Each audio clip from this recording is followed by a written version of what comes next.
예. 말씀을 나가기 앞서서 무슨 설문조사를 한다라고 되어 있는데, 제가 여러분들에게 해줄 수 있는 것은 기도밖에 없다라는 생각이 먼저 들었습니다. 지금 얼굴도 익히고 이름도 익혀야 되는데 사실 많이 어렵더라고요. 제가 몰래 여러 카톡방에 이제 초대가 됐는데, 보면서 그러면 내가 이번 한 주는 이 무슨 화면이라고 하죠? 그거 푸사를 보면서 내가 익혀야겠다 했는데, 대부분 얼굴이 반 정도 이제 가려져 있더라고요. 그래서 약간 힘듦이 있었지만, 그래서 뭘 했으면 좋을까 이런 생각을 했을 때 작은 설문조사를 구글 폼으로 만들었거든요. 그래서 거기에 나는 어떤 사람인지를 여러분들이 소개해 주시고 기도 제목도 써 주시면 셀 모임 때 한번 해주시죠. 그래서 해주시면 저도 기도하고 여러분들이 좀 더 친하게 다가갈 수 있지 않을까 싶습니다. 그러면 말씀 들어가도록 하겠습니다. 저는 오늘 설교 준비를 하면서 한 가지 고민이 있었습니다. 그 고민이 무엇이냐면, 설교 주제를 잡아야 되는데 오늘이 앞서 말씀드렸다시피 성찬 예식이 있는 날이면서도 제가 처음으로 여러분 앞에 서는 날입니다. 바울 사도는요, 서신절을 여러 개 썼잖아요. 여러 개를 쓰면서 서론에 항상 그렇게 시작합니다. 예수 그리스도의 종된 나 바울은 하면서 자기소개를 하고 내가 왜 이 편지를 쓰는지를 설명합니다. 바울도 그렇게 설명을 하는데 제가 바울보다 뛰어나지는 못하지 않겠습니까? 그런 제가 제 소개도 없이 여러분들의 공동체에 나간다면 조금 낯설 수도 있겠다라는 생각이 들어서 그렇다면 내가 성찬에 대해서 주제를 잡아야 될까? 아니면 나에 대한 소개, 내 신앙에 대한 이야기를 해야 될까라는 고민이 있었습니다. 이런 고민을 하다 보니까 시간이 계속 쫓기게 되더라고요. 그래서 결국에 이런 마음가짐을 가졌습니다. 한번 준비해보자. 만약에 다 준비했을 때 결론에서 영 맞지 않는 결론이 난다면 그 다음 주에 하면 되지 라는 생각으로 설교를 적어 나갔습니다. 말씀을 묵상하며 나아갔습니다. 그런데 오늘 말씀 속에서 35장 말씀 속에서 하나님께로 돌아가자라는 주제를 잡았습니다. 하나님께로 돌아가다라는 주제면 이 성찬 예식과 어긋나진 않겠구나라는 생각, 그리고 제가 가장 마음에 품고 있는 생각은 예배에 대한 사모함이거든요. 이 예배에 대한 사모함이 우리 마음 가운데 가득했으면 좋겠습니다. 서론이 길었는데요, 저는 오늘 설교의 제목을 하나님의 집이라고 적어보았습니다. 오늘은 성경 속의 한 인물을 살펴볼 건데요, 이 인물과 저에 대한 신앙을 간략하게 짚고자 합니다. 저는 어찌 보면 여러분들 앞에서 이방인이나 다를 바가 없다고 생각을 합니다. 여러분들이 함께한 시간이 선으로 쫙 그으면 저는 거기에 잉크로 점 한 방울도 할 수 없을 정도로 약간 그런 이방인처럼 있는 상태일 것입니다. 수많은 백조들 가운데 오리가 있다고 생각을 해봅시다. 얼마나 티가 날까요?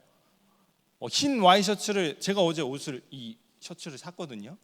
급하게 필요하다고 해서 저희 고속터미널까지 가가지고 사왔는데, 이 흰 티셔츠에 짬뽕을 먹다가 짬뽕 국물이 딱 튀었을 때 그 국물 자국이 바로 나와 같지 않을까라는 생각을 해보았습니다. 그렇다면 이 공동체에 내가 들어가기 위해선 무엇이 필요할까를 생각했을 때 여러분들이 가장 쉬운 방법은, 여러분들이 지금 얼굴이 되게 많이 굳어져 있는데 환하게 웃으면서 목사님 저는 이런 사람이에요, 다가오면 좋겠지만 그게 사실 어려운 사람들도 많잖아요. 그러면 어떤 방법을 써야 될까? 제가 저에 대한 신앙 이야기를 한다면 여러분들이 마음을 조금 열지 않을까 생각을 했습니다. 그래서 오늘은 야곱이라는 인물에 대해서 살펴보면서 저의 신앙 이야기를 하려고 합니다. 제 인생을 소개할 때 성경 인물 속에서 어떤 인물이 가장 적합할까를 생각했을 때 저는 방금 얘기했듯이 야곱을 떠올렸습니다. 이 야곱은요, 정말 신앙의 대가로서 알려져 있죠.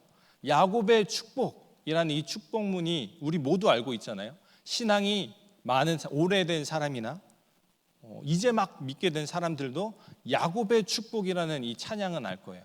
그 정도로 이 야곱은 신앙이 참 좋은 사람인데, 그러면 제가 지금 여러분한테 나는 신앙 좋은 사람입니다를 얘기하고 싶은 것인가? 아닙니다. 야곱을 면밀하게 살펴보면요, 이 사람은 참으로 약한 사람이에요. 욕심이 참으로 많은 사람이에요. 저는 그러한 모습을 가졌던 제가 어떻게 하나님의 일을 하게 되었는지를 같이 병행하면서 설명드리고자 합니다. 야곱은 날 때부터 출생이 어떠하였는지 성경이 기록하고 있는데요, 창세기 25장 26절의 말씀을 한번 같이 읽어볼까요? 창세기 25장 26절 시작. 후에 나온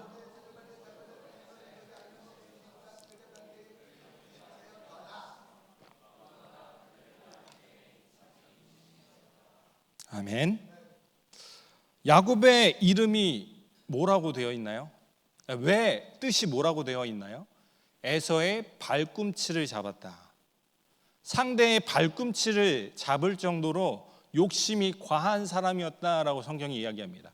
에이 목사님, 태어날 때부터 욕심을 가지고 형의 갓난아기가 어떻게 의지를 가지고 형의 발꿈치를 잡을 수 있겠습니까? 저도 또한 그렇게 생각합니다. 그런데 만약에 야곱이 그 후의 인생을 욕심 없이 양보하면서 살았다면 성경 속에서 26절의 말씀은 없었을 것입니다. 야곱이 어떤 사람이었다는 것을 이 제목을 통해 알 수 있냐면, 이 부분을 통해 알 수 있냐면, 야곱이 바로 욕심이 많은 사람이었다는 것입니다. 우리는 야곱과 에서의 관계를 확실히 알고 있습니다. 형 에서는 장자였습니다. 야곱보다 먼저 태어났습니다. 그래서 장자의 명분을 갖고 있었습니다. 아브라함의 계보를 이어서 이삭 다음에 장자, 그 축복을 받을 수 있는 사람이 누구였다고요? 바로 에서였던 것입니다. 그런데 이 에서가요, 배가 고파서 팥죽 한 그릇에 이 장자의 명분을 팝니다. 이 대목에서 잘못한 건 사실 에서가 맞습니다. 그렇지만 야곱 또한 떳떳하다고 할 수가 없습니다. 형을 살살살 유혹했기 때문입니다. 야곱은 더 나아갑니다. 대사기극을 펼치게 됩니다. 아버지께 받을 수 있는 그 축복권마저도 형에게서 빼앗고자 합니다. 어머니 리브가의 힘을 힘입어서 야곱은 그 축복권마저도 빼앗게 됩니다. 그 결과 어떻게 되었나요? 야곱은 쫓기는 신세가 되었습니다. 그럼 도대체 그 축복권이 뭐길래 라는 생각이 드십니까? 성경을 면밀히 읽어보면 우리가 알 수 있습니다. 에서도 이 축복만큼은 받고 싶었던 것으로 보입니다. 그럼 이 축복은 도대체 무엇입니까? 아브라함을 한번 생각해 봅시다. 아브라함은요, 하란이라는 그 땅에서 모든 것이 풍족한 그런 땅에서 언제 때가 되면 한번 다큐멘터리를 한번 보고 싶은데요, 제가 참 다큐멘터리를 참 좋아하는데 그 이야기, 이 가나안에 대한 이야기가 있습니다. 이 부분에 대해서 나중에 한번 읽어보았으면 좋겠는데, 정말 잘 살 수 있는 그런 공간이었어요. 그런 땅이었어요. 그 땅을 떠나서 유목민이 된 거였어요. 떠돌이 인생이 된 거였어요. 이 떠돌이 인생을 살고 있는 아브라함의 인생이 앞으로 반짝반짝할 것이라고 확신할 수 있었을까요? 확신할 수 없을 겁니다. 어딜 가나 이방인처럼 여겼을 것입니다, 사람들이. 그런데 하나님이 아브라함을 축복하셨습니다. 축복하셔서 그 땅, 그가 가는 모든 땅 가운데에서도 최고의 사람이 되었습니다. 재산이 가장 많은 사람이 되었습니다. 그 축복을 받을 수 있다는 것입니다.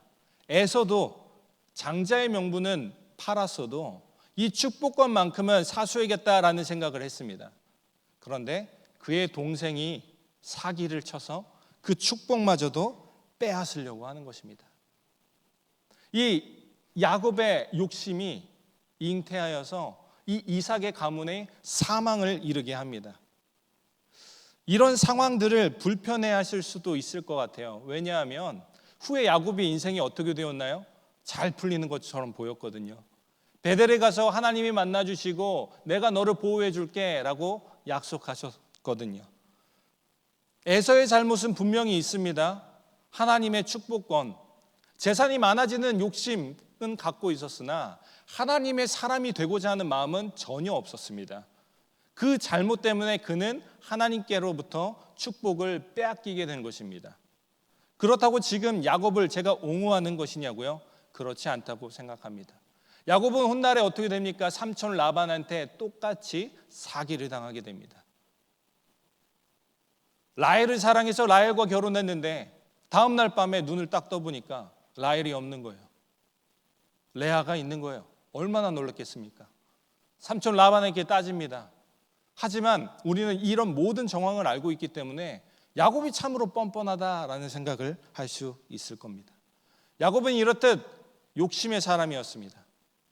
하나님이 아직은 그에게 심판하지 않았지만 어찌 보면 그런 인생을 심판했던 것이 라헬, 레아와 결혼하게 된 그 사건이 아닐까 생각이 듭니다. 저도 야곱과 같이 참으로 욕심이 많은 사람이었습니다.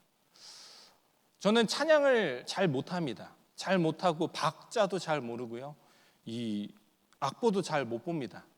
그런데 제 욕심이 뭐가 있었냐면 찬양 인도를 하고 싶은 거예요. 그래서 찬양 인도하는 저 사람이 빨리 교회 안 나왔으면 좋겠다라는 생각도 마음 가운데 갖고 있었고요. 그러면 내가 찬양팀에 들어가 보자 해서 가장 쉬워 보이는 것이 PPT 넘기는 거였어요. 가사 넘기는 거. 근데 그걸 하려고 하니까 이미 누군가가 봉사를 하고 있더라고요. 그래서 저는 그 친구도 교회에서 나갔으면 좋겠다라는 생각을 갖고 있었고 호시탐탐 노렸습니다. 야곱처럼 에서가 배고플 때를 막 찾는 것처럼 저 친구가 갑자기 예배 드리는데 배가 아팠으면 좋겠다 하면서 바로 뒤에 앉아가지고 그런 욕심을 가지고 있었어요. 그리고 저는 어려서부터 관심을 되게 많이 받고 싶어 했어요. 약간 요즘 얘기하면 관종이라고 하는데요. 제가 그런 사람이었습니다. 그런데 수련회 때만 되면 주인공이 제가 아니라 제가 가장 친한 친구가 되는 거예요. 왜 그렇게 됐을까요? 그 친구는 기도하는데 약간 무아지경의 상태로 막 들어가는 거예요. 경험해 보셨는지 모르겠지만 막 환상을 보고 하나님을 만났다 막 울면서 기도하는 모습을 친구가 보이는 거예요. 그러니까 선생님들이 눈이 반짝반짝하면서 그 친구 봤냐고, 엄청 대단하지 않냐고. 저는 몰래 그 이야기를 들으면서 내가 저 자리에 있었어야 되는데 라는 생각을 맨날 했습니다. 그러면서 욕심을 가지고 있었던 거죠. 그런데 때가 됐어요. 청년부 한 20살, 23살 되니까 그 두 친구가 자연스럽게 교회에서 멀어지게 되더라고요. 그때 저는 무슨 생각을 했을까요? 마음 아파했을까요? 아니요, 옳았구나. 나의 때가 왔구나 하면서 이 청년부의 주인공이 하나님이 아니라 바로 제가 되었습니다. 그렇게 신앙생활을 계속 해왔습니다. 그러다가 저에게 문제가 하나 생겼습니다. 별거 아닌 것 같은 욕심이잖아요. 어떤 문제가 생겼냐면 내 기준에 합하지 않은 친구들을 바라보면서 꼰대처럼 지적을 하고 있는 것입니다. 너 그렇게 신앙생활해서는 안 돼 하면서 후배들한테 그런 신앙생활을 하고 있던 거예요. 제가 정말 후회하고 있는 것 중에 하나가 그거예요. 아직 제가 지금까지 연락을 하고 있는 후배들이 되게 적습니다. 그 이유가 거기에 있지 않나라는 생각을 하면서 후회를 하는데요. 저의 이 작은 욕심이 저를 우월감에 빠지게 만들었습니다. 난 뭐든지 할 수 있어 라는 생각을 갖게 한 것입니다. 이 공동체를 망가뜨리고 있었던 것입니다. 청년 공동체가 무너지고 있는데 제가 이바지했던 것입니다. 야곱도 마찬가지로 욕심을 가졌습니다. 이 가정을 무너뜨린 사람이 누구라고요? 저는 야곱이라고 확신할 수 있습니다. 하나님께서는 우리를 사랑하십니다. 이미 저희는 많은 사랑을 받고 있습니다. 그렇기 때문에 그렇게 노력하지 않아도 됩니다. 남을 끌어내리면서까지 열심히 할 필요는 없습니다. 우리는 건강한 신앙을 가졌으면 좋겠어요. 같이 함께 가자라는 신앙을 가졌으면 좋겠습니다. 신앙에 있어서도 욕심은 위험한 것입니다. 다시 돌아가서 야곱의 이야기로 돌아가겠습니다. 야곱은 자신의 인생이 모두 잘 풀린다라고 생각을 했습니다. 베델에서 확실한 약속을 하나님께서 해주셨기 때문입니다. 야곱은 삼촌 라반의 집에 갈 때만 해도 아무것도 갖지 못하는 그런 빈털터리 신세였습니다. 그런데요, 그는요 자기가 정말로 사랑하던 라헬과 어찌됐건 간에 결혼을 했습니다. 정말 사랑하는 사람, 나의 이상형인 사람과 결혼한다는 것은 참으로 어려운 일입니다, 여러분. 저는 그렇게 어려운 것을 해냈다고 생각합니다. 해냈습니다. 말을 잘해야 되는데 해냈습니다. 아무튼 간에요, 그런 축복을 받았어요, 야곱은. 그리고 삼촌의 가축들을 통해서 자신의 가축을 많이 만들게 되었어요. 재산이 풍부해졌다는 것이죠. 형통한 길로 계속해서 가게 되었습니다. 자식도 12이나 낳게 되었습니다. 자식을 낳는다는 것도 참으로 어려운 일이더라고요. 젊은 신혼부부들이 우리는 한 2년, 3년 신혼부부 생활을 하다가 그 다음에 아이를 가질래 하다가 5년, 6년이 돼도 난임인 분들이 참으로 많아서 열심히 기도해드리고 있는데요. 참으로 어려운 일이에요. 이것도 하나님이 인도하심이 아니면 결단코 있을 수 없는 일이었습니다. 이런 축복을 받았던 이 야곱이요, 이제 한 가지만 해결되면 됩니다. 무엇일까요? 이 한 가지는 야곱의 인생을 불면증에 시달리게 만들었을지 모릅니다. 그 이유가 무엇입니까? 언젠간 형이 나한테 쫓아와가지고 날 죽이면 어떡하지? 라는 이 고민이었습니다.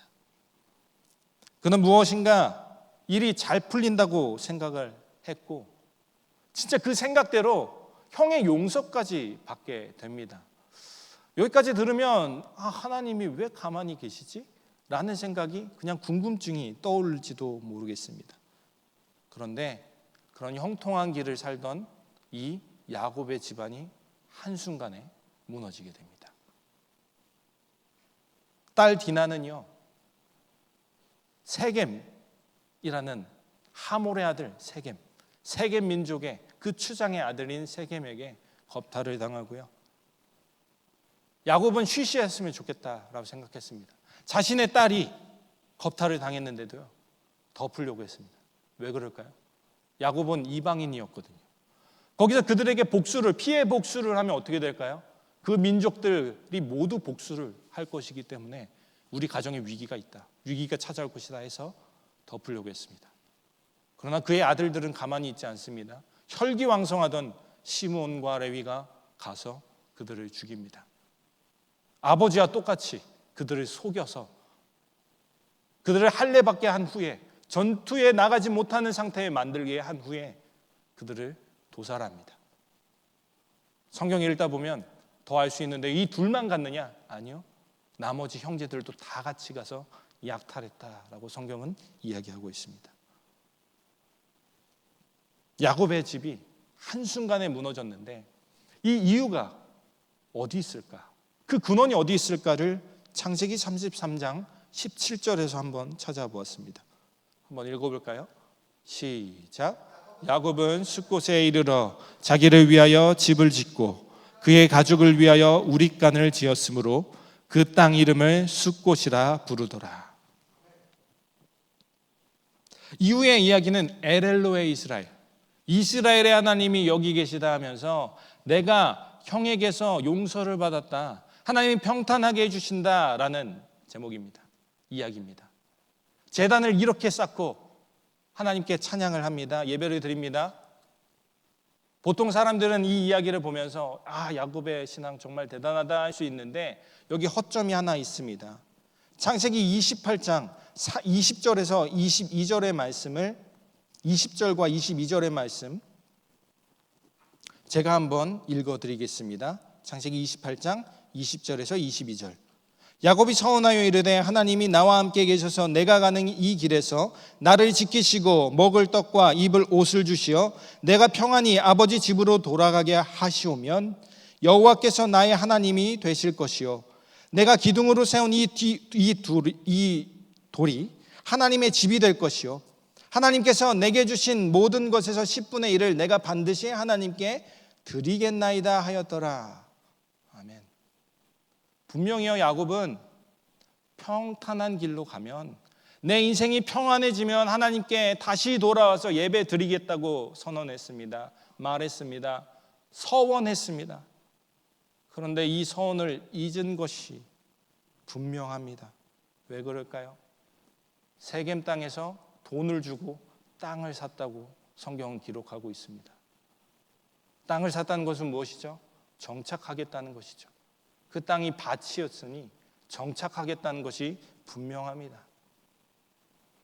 하나님께서는 에렐로에 이스라엘 하면서 그 땅에서, 세겜 땅에서 하나님께 제사 드릴 때 바로 벌하시지 않으셨어요. 하나님 이런 마음을 품으셨을 것 같습니다. 그래, 너가 그래도 나한테 예배를 드리는구나.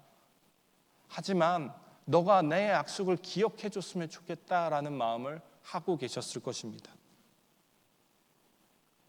우리에게도 동일한 마음을 갖고 계시지 않을까 싶습니다. 우리가 잘못된 길을 간다 할지라도요, 하나님은 우리가 잠깐 그럼 오늘 한번 예배 드려볼까? 라는 이 귀한 마음이 들어올 때 진짜 교회에 나온다면 하나님은 정말 기뻐하실 겁니다. 하지만 한 가지, 너가 지금 다른 곳 숲곳에 있는데 베델로 올라오지 않겠니? 한 걸음 더 다가오지 않겠니? 하나님 우리를 초대하고 계십니다. 그 초대에 응할 수 있는 우리 모두가 되기를 간절히 소망합니다. 저희 인생도 마찬가지였습니다. 항상 형통한 것처럼 느껴졌습니다. 물론 처음부터 형통했던 것은 아닙니다. 참으로 어려운 이야기가 될 수도 있는데요, 지금으로서 저는 참 쉬운 이야기가 됐습니다. 간증이 되었는데요, 저는 8살 때 의사로부터 걷지 못할 것이다 라는 선고를 받았습니다. 근위영양증이라는 이 질병을 아직도 갖고 있는데요,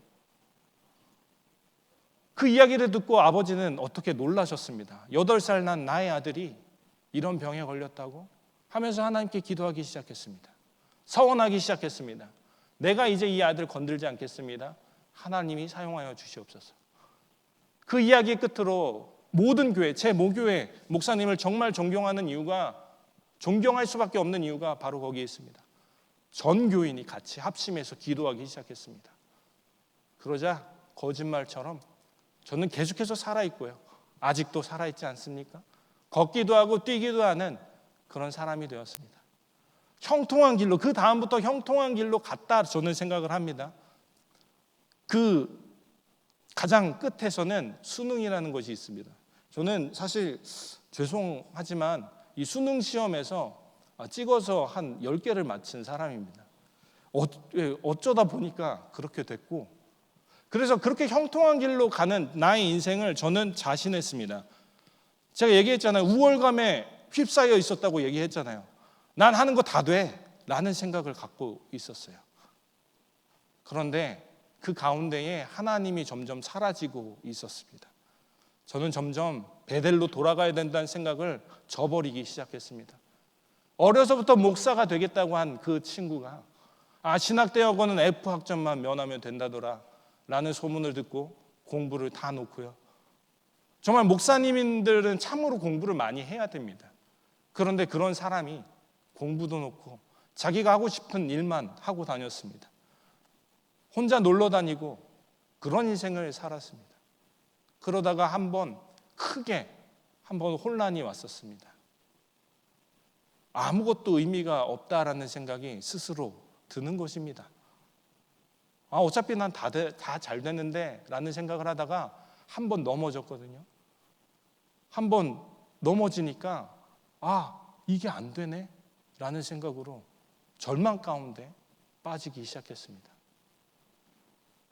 그때 다행히도 하나님의 인도하심이다, 하나님의 은혜다 생각하는 것은 그 당시에 그래 이제 안 해도 공부 한번 해보자 라는 생각이 뚱딴지같이 들었습니다. 그래서 공부를 했습니다. 성적이 어떻게 됐을까요? 급격하게 오를 것을 저는 상상했습니다. 왜냐하면 드라마 같은 데 보면 그래 내가 공부를 안 한 거지, 내가 머리가 나쁜 것이 아니야 하면서 공부를 하면 어떻게 되나요? 드라마 속에서는 막 100점 맞고 만점 맞고 그러잖아요. 현실은 처절했습니다. 거의 학점이 0.1, 0.1인가 올랐어요. 그러면서 막 포기하기 시작했어요. 어차피 안 되잖아. 어차피 못하는 거였네 하는데, 엘리베이터에서 한 교수님이 스쳐 지나가면서 한마디를 하시는 겁니다. 경서가 웬일이냐? 너 성적이 올랐더라? 앞으로 계속 그렇게 했으면 좋겠어 라고 하십니다. 근데 지금 정신 차리고 객관적으로 생각해 보면 그분이 저를 잘못 알아본 것 같아요. 잘못 알아보고 저한테 독려를 했던 것 같아요. 그런데 저는 오해를 하고 그 교수님이 진행하는 모든 프로그램들 다 참여하면서 3,000페이지 읽기라는 책 모임에 막 들어가서 일주일에 막 3-4권씩 막 읽어대고 막 글 쓰고 하면서 그분을 따라가기 시작했습니다. 하나님의 은혜라고 저는 생각합니다. 그때부터 저는 다시 베델로 돌아가자라는 생각을 하지 않았나 싶습니다. 야곱은요, 오늘 말씀 속에서 이야기하지요. 가족들에게 이야기합니다. 너희가 갖고 있는 모든 우상들을 다 버리고 우리가 베델로 돌아가자. 야곱은 깨달은 것입니다. 그동안의 형통함이 하나님의 인도하심이 아니라 하나님의 참으심이었구나를 깨닫게 된 것입니다. 여러분들, 객관적으로 우리가 있는 위치가 베델인가 생각해 봤으면 좋겠습니다. 베델인가, 숫곳인가, 세겜인가, 욕심의 땅, 탐욕의 땅, 복수의 땅, 세겜에 있는가? 아니면 하나님의 샬롬, 영원한 샬롬이 있는 하나님의 집 베델에 있는가? 한번 고민해 보았으면 좋겠습니다. 그 고민의 끝에서 베델에 머무실 수 있는 여러분들 모두가 되기를 간절히 소망합니다. 저처럼 잘못된 욕심, 야곱처럼 잘못된 욕심으로 가정 공동체를 망가뜨리는 사람이 아니라 가정을 화목하게 하고 공동체를 화목하게 하는 존재가 바로 여러분들이 되길 간절히 소망합니다. 현재의 나의 삶에 하나님은 있어도 그만 없어도 그만이라는 생각을 하지 마시기 바랍니다. 그 생각이 가장 나쁜 생각, 가장 위험한 생각입니다. 내가 잘나서 내가 잘하고 있어서 내가 형통한 것이 아닙니다. 하나님이 참고 계신 것입니다. 하나님이 참는 것이 이제 언제까지 하나 두고 보자. 한 번, 두 번, 세 번. 너 다 3번 채웠어? 나 참았으니까 너 벌할 거야. 이렇게 참으시는 것이 아니라 안타까움으로 참으시는 것입니다. 제가 조금만 옆으로 이동하면 되는데, 이것만 포기하면 되는데 왜 이걸 포기하고 있지 못하지? 이런 안타까움으로 우리를 기다리십니다. 바로 베델에서 말입니다. 하나님의 집으로 돌아가시길 간절히 소망합니다. 여러분은 어떻게 행동하시겠습니까? 하나님의 집으로 가시겠습니까? 아니면 세겜에 머무시겠습니까? 욕망의 땅 세겜에선 우리가 죄악에 빠질 가능성이 너무나도 큽니다. 하나님의 집에서 내 욕심을 내려놓고 삶에서 느끼는 잠깐의 평안함을 내려놓고 영원한 평안함을 누릴 수 있는 그 하나님의 집으로 여러분들을 초대합니다. 제가 초대하는 것이 아니라 하나님이 여러분을 초대하고 계십니다. 그 집으로 돌아오시길 간절히 소망합니다. 오늘 우리는 성찬을 하지요. 성찬의 참 의미는 예수 그리스도의 은혜에 감사하며 그 희생을 기억하며 나 또한 그러한 사랑을 베풀며 살겠다. 그것이 있습니다. 그 사랑의 길은 세상의 기준에서는 참으로 어렵고 귀찮고 겉으로 보기엔 그다지 멋지지 않은 일처럼 보일 것입니다. 하지만 그런 사랑의 길에서 우리의 평안함은 영원할 것입니다. 우상을 다 버리고 베델로 돌아가자 했을 때, 너의 의복을 다 내려놓고 가자고 했을 때 너무 아깝다 생각을 했을지도 모릅니다. 하지만 그 아까움보다 베델에 가서 영원한 하나님과 영원히 함께하는 것이 100배, 1000배 낫는 길이라는 것을 깨달으시길 간절히 소망합니다. 여러분이 세례받았던 그때를 기억합시다. 은혜를 받았던 그때를 기억해 봅시다. 이제 영원한 평안의 집, 하나님의 집으로 하나님이 제가 초대합니다. 함께 베델에 머물 수 있는 여러분들 모두가 되기를 간절히 소망합니다. 기도하겠습니다.